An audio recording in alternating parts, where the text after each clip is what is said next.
According to a millennia of religious tradition, our bodies can become vessels for evil spirits and even ghosts of former humans with nothing better to do now that they've crossed over to the other side. The most famous was, of course, the case of Roland Doe that inspired The Exorcist. But if you're not afraid to look, you can find all sorts of wild tales of people taken over by demons, spirits, and ghosts. One of the most notorious instances of possession came in the 17th century in the French village of Loudun, when an entire convent of nuns appeared to have been possessed by a series of demons with names like Leviathan, Astaroth, Zebulon, and Aegis Dramon. No, wait, sorry, that last one is a Digimon. Anyway, these nuns appeared during a series of trials that accused the parish priest, Urban Grandier, of having made a pact with...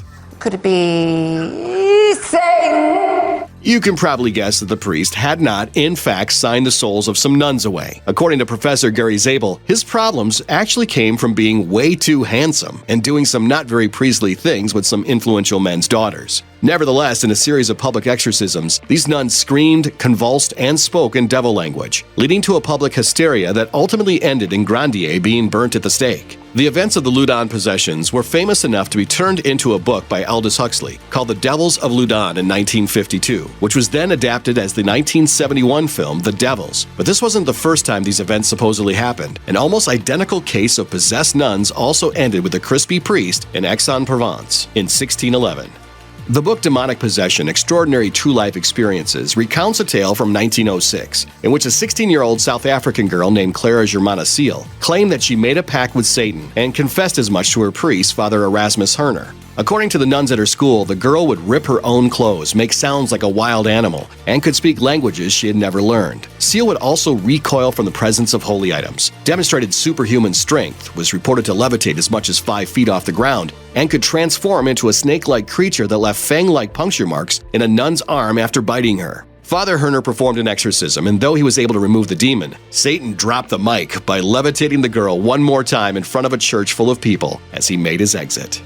In 1974, Michael Taylor lived in a small town in England called Ossett, where he began attending a prayer group during a time of depression. When the group leader, Mary Robinson, tried to heal Taylor's back injury with Holy Ghost power, Taylor became obsessed with her, and the two would sit up all night making the sign of the cross over each other. As totally wholesome and not at all weird as that sounds, Taylor's wife naturally became convinced that they were having an affair. When she confronted them about it in front of the whole church, Taylor began screaming in tongues and getting violent, causing church leaders to agree that he was possessed and called for an exorcism. For 7 hours, 2 ministers prayed over Taylor and busted over 40 demons, but decided to leave the demon responsible for murder in there until the next day, which turned out to not be a great idea.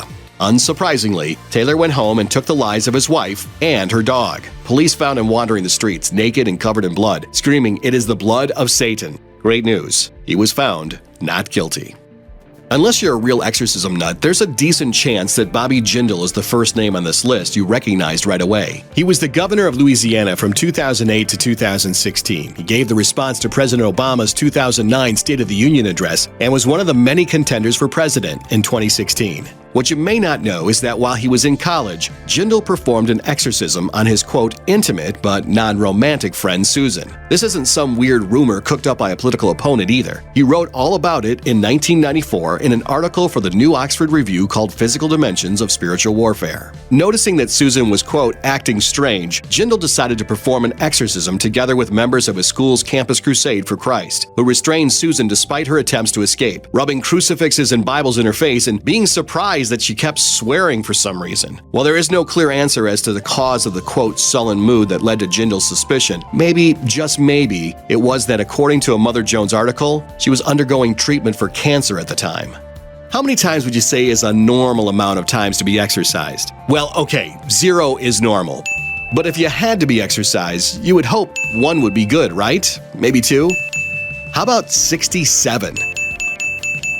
A Washington Post article from 2005 tells the story of Anneliese Michel, a young woman in Germany who began arousing suspicion when she refused to walk past a picture of Jesus and also started to smell like hell, literally. She would speak in the voice of specific demons and damned souls, including Judas Iscariot, who apparently threw shade on Hitler by saying he was a, quote, big mouth with no real pull in hell. This incident was followed by a series of 67 exorcisms based on a ritual from 1614, during which Michel stopped eating. In the end, she was starved into her grave, weighing only 68 pounds at the end of her life. Wow, you might say, the Middle Ages were messed up. Nah, this happened in 1975. Michel's story was the basis for the 2005 film The Exorcism of Emily Rose, so at least her horrible and needless death led to a towering achievement in cinema. There can't be a need for that many exorcisms, right? Sure, there are obviously a few circumstances when you've got to do, say, 67 of them, but generally it seems like you only really get one, unless you're Hermes Cifuentes, aka Brother Hermes, an exorcist who claimed in 2012 to have exorcised a staggering 35,000 demons over 25 years. That's 1,400 exorcisms a year, or nearly 4 a day. He lives in La Cumbre in the West Andes of Colombia, which presumably looks like that one scene in Ghostbusters, just like all the time. But surely his process has to be pretty simple, right? A little sprinkle of holy water, a quick one of these. The power of Christ compels you! And then boom bam, you're on to the next one, right? Nope. Brother Hermes paints the allegedly possessed black and places them inside ritually drawn circles with chicken eggs in each of their hands. He interviews the demons, they crush the eggs, then he sets the ring on fire. Okay, fine. That's rad enough to do 35,000 times.